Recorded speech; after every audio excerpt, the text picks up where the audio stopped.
funciones de la focalización neurológica. ¿Qué es focalización neurológica? ¿Recuerdan? ¿Han escuchado ese concepto? Una manifestación neurológica, ¿sí?, que ustedes pueden, de acuerdo a la semiología de esa manifestación, localizar anatómicamente dónde está la lesión. Pues, por ejemplo, si una persona presenta una hemiplegia en el cuerpo derecho, ¿dónde está la lesión?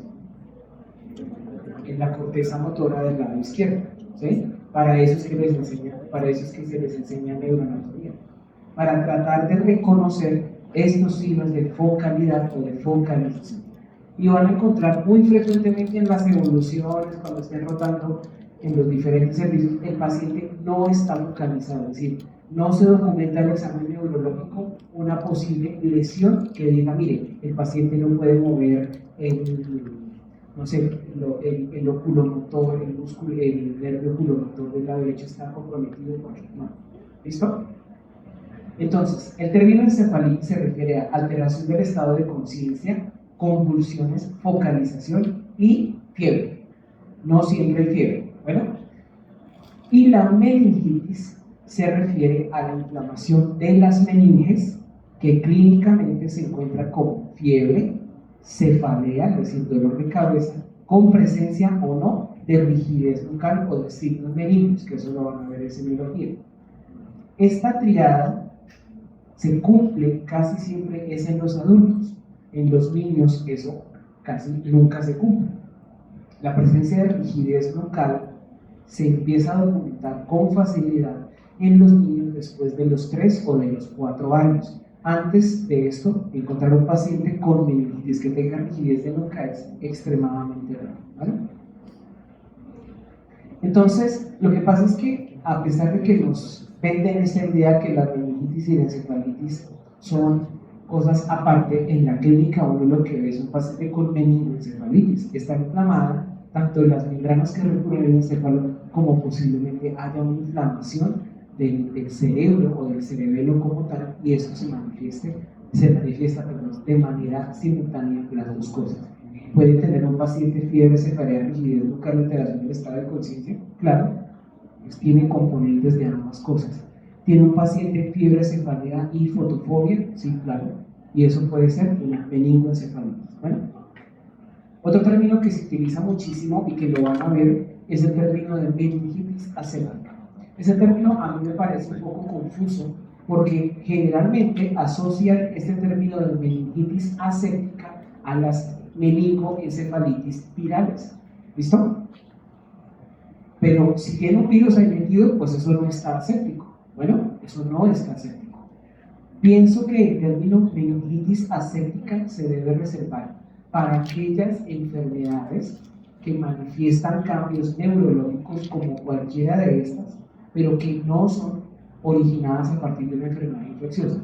Por ejemplo, hay pacientes que presentan meningitis o encefalitis por quimioterapia, para el tratamiento para el cáncer, algún medicamento tiene como efecto adverso producir meningitis o encefalitis.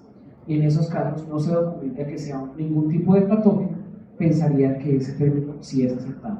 Pero van a encontrar muchas veces el término de meningitis aséptica en casos de infecciones virales del sistema nervioso. ¿Y por qué acuñaron esto? Porque cuando se hace la punción de Gram no ven nada. Entonces, está infectado, pero no tiene una bacteria. Y ese término es inadecuado.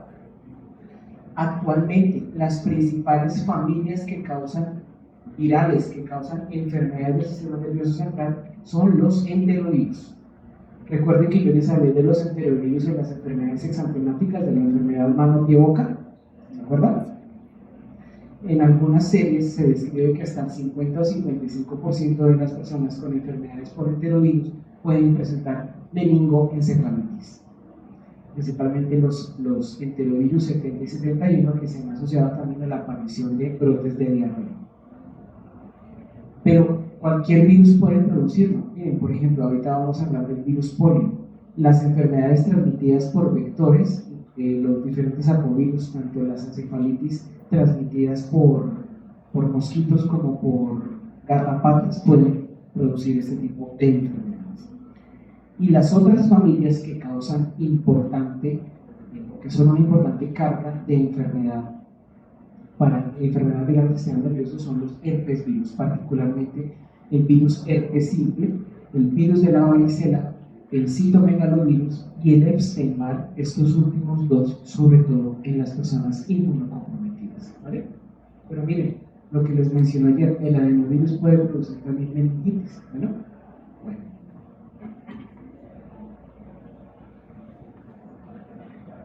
¿Cuáles son las vías de ingreso?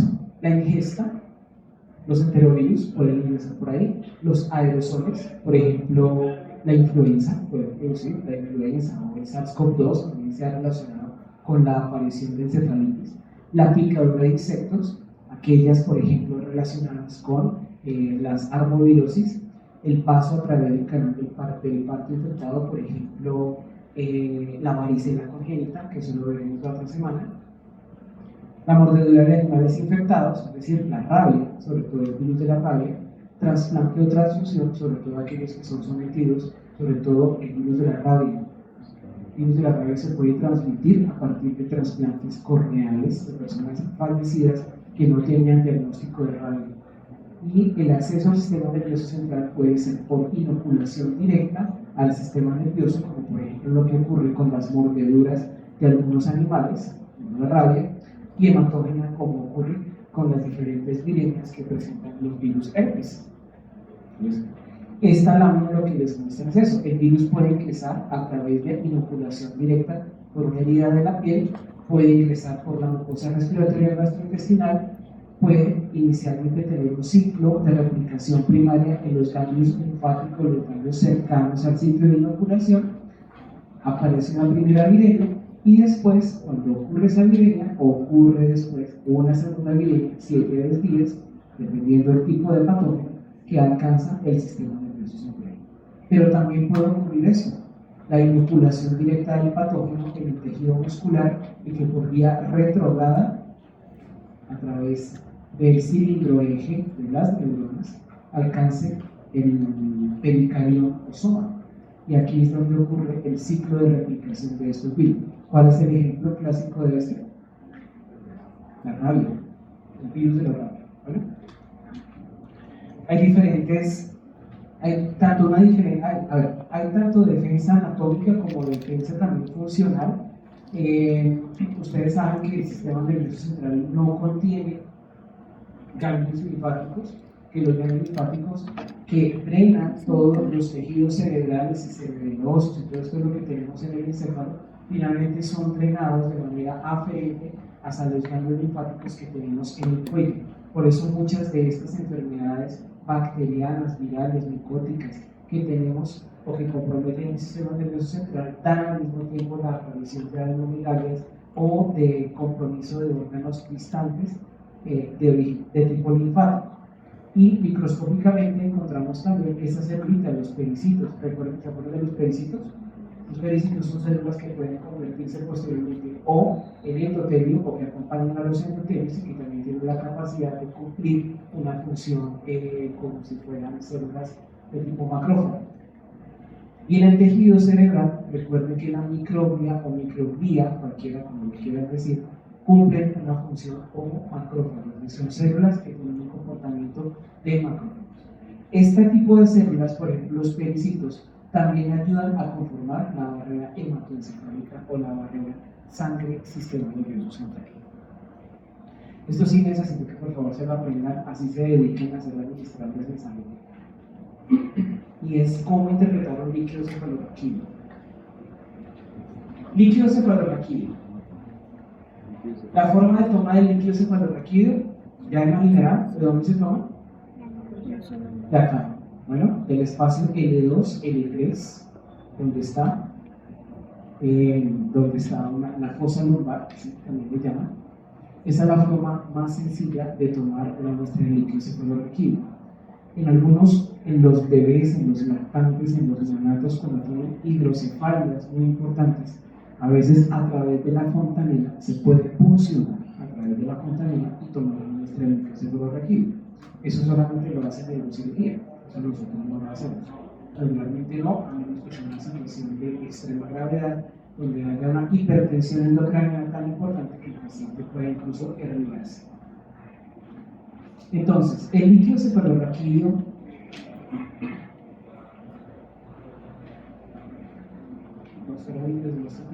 no, aquí está. Como es un líquido cefalorraquídeo normal, la presión de apertura normal. ¿Qué es la presión de apertura? Cuando se coloca la aguja con la que se hace la punción lumbar, ¿sí? Uno debería conectar una llave de 3 vías o colocar una sondita o algo y ver hasta dónde sube, ¿sí? Hasta dónde sube y medir con un metro cuánto es la presión de apertura. Generalmente es de 10 a 15 centímetros de agua. ¿Vale? El aspecto del líquido cefalorraquídeo es claro, lo describen como cristal de roca o agua de roca, como agua, ¿sí? Como el agua que me estoy tomando, así se ve. Las células generalmente tienen que ser menor de 5 y cuando se encuentran células, lo ideal es que no haya neutrófilos. Puede haber uno que otro linfocito, pero no puede haber monocitos ni puede haber neutrófilos.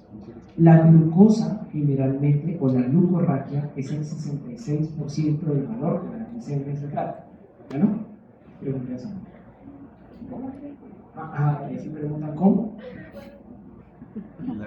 La glucorraquia generalmente se considera normal si su valor es el 66% de la glicemia central. ¿Vale? Pues cuando vayan a hacer una punción lumbar, antes de hacer la punción lumbar, pídanle una glicemia a ese paciente. Ay, se me olvidó la glicemia, tómale una glucometría. ¿Vale? Una punción aquí en el dedito, ay, no, ese les puede ser. ¿Vale? Y las proteínas generalmente tienen un rango que van de 15 a 45 miligramos por decilitro. Esperen a ver si lo tengo acá. Aquí está. No, este es un video. No tengo ese dato, pero anótenlo por ahí. Aquí dice menor de 45, pero no dice menor. Pues 15 a 45 miligramos por decilitro de proteínas es el rango normal en un líquido cefalorraquídeo de un adulto sano. En los niños, este valor es válido sobre todo después de 1 o 2 años de edad. En los prematuros, en los lactantes y en los neonatos a término, las proteínas pueden tener valores todavía más altos, se aceptan incluso valores de hasta 150 o 200 miligramos por decilitro sin que sean patológicos, pero eso lo verán ustedes cuando lo tienen por TV. Ahora, ¿cómo se ve un líquido cefalorraquídeo de un paciente con una meningoencefalitis viral? La presión de apertura generalmente es normal, 10 a 15 centímetros de agua. El color es claro, no se ve turbio. Las células no son tan altas, 5 a 500. Y de esas células la mayoría son linfocitos. Bueno, la glucosa normal, pues los virus no usan glucosa. ¿Para qué la usan? Para nada. No necesitan glucosa dentro de su metabolismo. ¿Vale? Doctores, atrás. ¿Vale? Gracias. Cuando hay una meningitis bacteriana, como aumenta la presión intracraneana por la producción de pus, de detritos celulares, sea por micobacterias o por bacterias comunes o por hongos, en este tipo la presión de apertura es muy alta. Cuando se hace la punción y se coloca esa llave, el agua puede subir perfectamente 60 centímetros. Bueno, ¿por qué? Porque hay aumento de la presión intracraneana. ¿Cómo es el aspecto? Turbio en las bacterianas. ¿Por qué? Porque muchas veces lo que encontramos que es pus. Bueno, las células altísimas y la mayoría de estas son neutrófilos.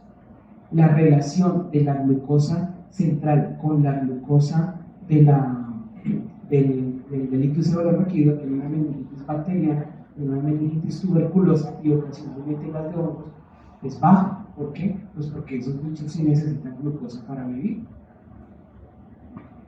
En la tuberculosis, miren cómo la tuberculosis se puede parecer mucho a la meningitis viral. Por eso es importante hacer esta prueba.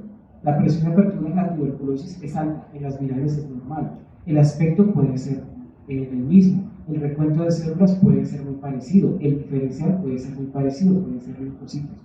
Pero esto nos da la clave, la glucosa. ¿Y qué otra cosa nos da la clave?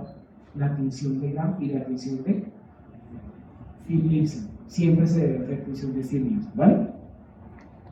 Y aquí vemos algunos valores de cómo se ven los líquidos cefalorraquídeos de acuerdo al virus que estemos investigando. Me interesa que se aprendan solamente este. Herpes simple virus, varicela zoster virus, porque esto se lo van a encontrar con toda seguridad en algún momento de su vida. Hay un aumento de las proteínas. Muchas veces el aumento de las proteínas en las infecciones virales es más por necrosis de los tejidos que están infectados, no porque los virus utilicen proteínas como fuente de algo, ¿sí? Y una particularidad que tienen las encefalitis virales por herpes virus, incluyendo la varicela, es la presencia de sangre. ¿Dónde está? A ver si lo tengo por acá.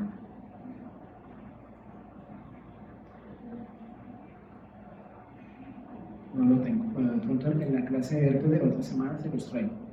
Pero en las encefalitis virales por herpes, la principal característica es la presencia de un líquido cefalorraquídeo hemorrágico. Bueno, hemorrágico. Todo lo demás, pues, para eso están esas vías. ¿Vale?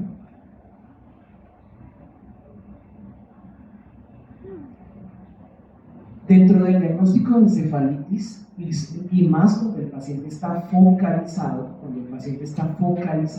siempre antes de plantear realizar una punción lumbar o tomar una muestra de líquido cefalorraquídeo, hay que hacer una imagen. Nunca vayan a hacer esto, nunca jamás vayan a hacer una punción lumbar en un paciente, aunque tengan la sospecha clínica, diagnóstica, microbiológica, que es una persona con una meningitis o con algo infeccioso, que esté focalizado. Nunca le vayan a hacer una punción lumbar si no le han hecho una imagen. ¿Por qué razón? Porque puede que esa focalización sea un tumor, que el cambio de comportamiento que tenga esa persona sea un tumor en el lóbulo frontal, y que la presión dentro del cráneo esté tan alta que al momento en que se haga la punción lumbar, las amígdalas cerebrosas se derriguen por el agujero magno. ¿Y qué le pasa a esa persona? Pues, ¿qué les pasa a ustedes? Muchas cosas malas. Bueno, entonces, en estos pacientes focalizados que tienen alteración del comportamiento, y en pacientes incluso cuando son de abordaje psiquiátrico, muchos de esos pacientes psiquiátricos, y ya los que han visto algo de psiquiatría, a muchos de esos pacientes tienen que hacerles imagen, porque esos cambios de comportamiento pueden ser secundarios a este tipo de cosas, a infartos cerebrales, a hemorragia cerebral. Eso es una hemorragia, esto creo que es un caso de varicela. Estos son infartos, esto creo que es por herpes, y esto creo que es por un infarto de la lámina de la cápsula interna por influenza, ¿vale? Entonces, en estos pacientes siempre hay que hacer una imagen antes para describir si lo que tienen es o no una masa o algo que esté aumentando la presión dentro del cráneo. ¿Ustedes ven aquí signos de hidrocefalia? Posiblemente no. Ustedes ven que el tejido cerebral no está completamente pegado a la tabla ósea interna. Entonces, es probable que a estos pacientes se les pueda hacer una punción lumbar sin ningún problema. Eso lo verán con más claridad cuando vean su curso de radiología.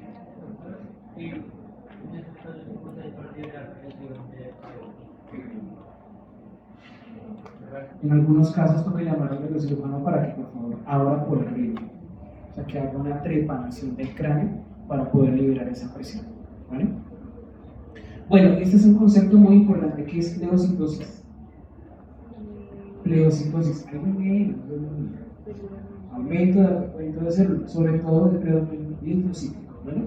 Pleocitosis, ese es un concepto que también lo van a encontrar muchas veces en los textos de medicina.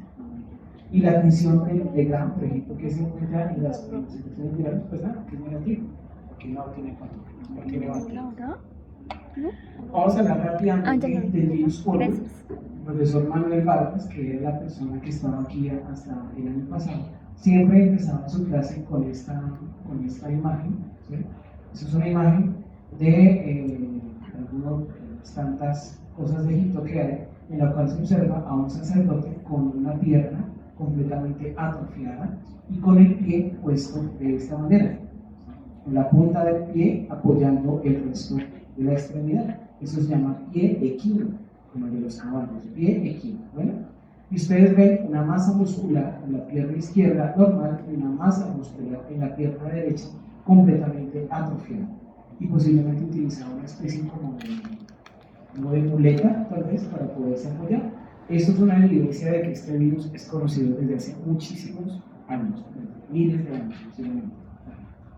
El virus polio pertenece a la familia Picornaviridae, género enterovirus.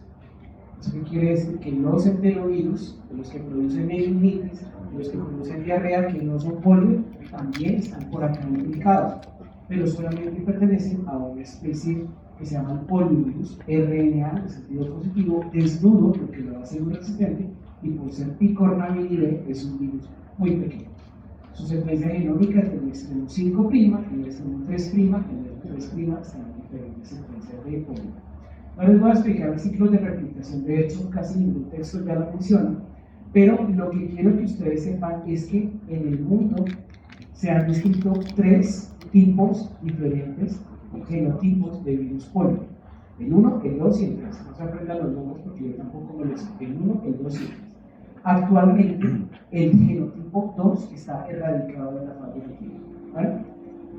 Y está en proceso de erradicación del 3 y del 1, de diferentes tipos de polio, esos 3. ¿Cómo se manifiesta la enfermedad o cómo es la enfermedad? El periodo de incubación es variable, de 7 a 10 días. El